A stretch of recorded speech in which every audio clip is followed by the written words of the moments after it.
Hello again. I do feel like it's really important to quickly delve into a few topics that I feel are preventing the system for whatever reason, for being able to truly do what's in the ultimate best interest of our children. So one of these is, I guess it has to sort of do with character or personality type. Some may even call it, you know, whatever condition maybe somebody has. I feel like it's a fine line and sort of a gray area, and maybe that's why the system doesn't really want to touch it. They don't want to touch it with a 10-foot pole. But this could be the reason if you end up in court over and over and over again. One of those reasons could be because one of the parties might have narcissistic tendencies. We've all heard that. I feel like the term gets thrown around loosely.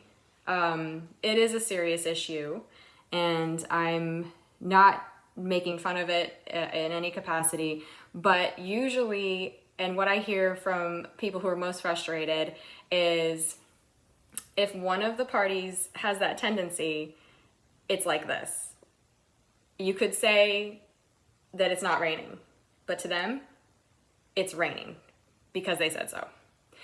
So let's take this into maybe how the court would look at this and maybe how a narcissist would approach something like this.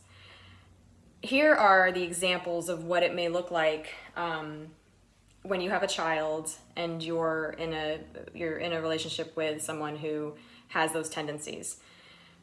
They may at some point not let you cross county lines without their permission if you have the child, and they'll use the excuse that you have a child with them to enforce this rule or this law, and it may seem completely ridiculous, but this is the stuff that happens. They may say that you're not allowed to leave the house with the child. They may start Xing certain people out of your life via editing text messages from your friends, and then you find out you send the message back to your friends and they're like, oh, I never said that. The isolating, they love to isolate because that means they can gain better control. They don't want your world to be big and open because you may find out that what they're doing is wrong. Telling you that you have the problem. Blaming. Threatening you if you don't want to stay in the relationship. And unfortunately, when there's a child involved, they could use the child as a way for you to hopefully stay with them. An example would be, well, if you don't stay with me or you don't come back to me, then I will fight for custody of the child and you'll never see that person again. These are all things that lead up to probably a divorce, things that lead up to a contentious situation between two parents. And even if you bring this stuff up to the court, they're looking at it, I think, sometimes like, well, this is, I don't know what to believe, or, oh, well, this is just, their situation. It's really not a big deal. Here's why I'm going to tell you that it is a huge deal, because this will follow you. And I really wish that the system had a better way of tackling this. It'll follow you for as long as litigation continues. It'll follow you with everyday dealings with the other parent. Simple things like communication. An example will be if a parent has some information, it could be an address change. It could be a time for pickup and drop off. They hold that because it's a control thing. They'll hold onto it and not give the other parent this information just because they know it's probably going to make you nervous, because it should make you nervous, right? So another example of why this is a problem and why I'd hope the system would figure out how to penetrate this problem is because when it comes to a court order, people like this they hide behind the order. They've studied the order. There is no working with them and saying, well, hey, you know what? Maybe we can talk and go outside of it and come up with an agreement. And even if they have a good day and say that, chances are you'll waste several hours trying to come to an agreement. They may even agree at the end to your face, but then you'll get a message maybe a few minutes later that says, I'm just kidding, I don't know what I was thinking, let's just go back to how things were, even if it's not in the best interest of the child. So, you can't waste your time. Another example that you will see with dealing with somebody like this is they will use their time sharing, they'll call it my time. This is my time. Meaning, it's not the child's time, it's not my time with the child, it's not my chance to come into the child's world and relate to them and do what they want to do and see them. It's not that. It is, they're coming with me, whether they like it or not. And not only are they going to be with me, they're going to do everything that I expect them to do, and I'm going to do nothing that they want to do. Why? Because I'm in charge, and they're not. So there's that, which obviously makes the situation for the child incredibly unpleasant. And why would the child want to have a relationship or engage with a person that constantly it's just a one-way street? So that's another example. The other one that I wanted to point out is sort of failing to acknowledge the child's interests. And it could be because the other parent suggested something. It could be because a court order, for example, would state that the parents pay pro rata for agreed upon activities.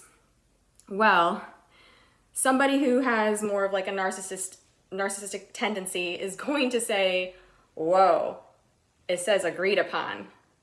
I don't care if the child loves doing it and has done it for 3 years and they're talented at it. I'm just going to simply say I don't agree to it because I can.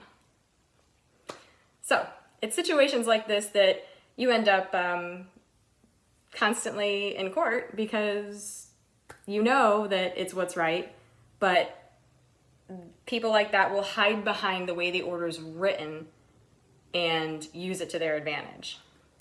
They'll say things like, it doesn't really matter how the child feels because they're just a child.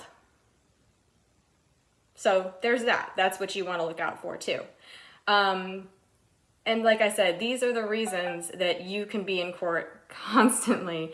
And I do think it's important that this changes and that the system finds some way to deal with it or some way to penetrate it or at least be aware of it, because it could save everybody a lot of time and aggravation. The other thing that I wanted to mention is sometimes with enough push, the court will handle this stuff correctly. An example would be being harassed via OFW for 3.5 years straight, and it taking that long to get it correctly in front of a judge and have them actually look at it, and then the results are good. Sometimes it takes several times in front of a judge for them to be aware of, you know what, something's not right here with the certain party. I don't really like how the party's reacting. Something comes across as staged, something comes across as not genuine, and then they start having some intuition with this, and then that's when you gain traction. But again, this stuff can take so long. So this is an area that I really feel needs to be further addressed, because this is an area where people can hide behind it to work to their advantage, whatever that is, whether it's control or anger or whatever. But at the end of the day, who ends up being disappointed or suffering or being hurt or sad about the situation is the child. Because at this point in time, it's tolerated. You can't just show up and say, well, you know, this is what I'm being told, or this is how this person reacted, or you know, this person's rejecting taking the child to certain events that would be beneficial or helpful to them in some way. It's like they don't care, and it's probably because there's so many other terrible things that they encounter, and those things are bad too. But what I'm trying to say here is that emotional abuse, mental abuse, is equally as bad as physical abuse. It's all abuse, hands down, and we need to figure out a way for it to stop. So that concludes this topic. I'll be bringing up other stuff again. God bless, and move forward without fear.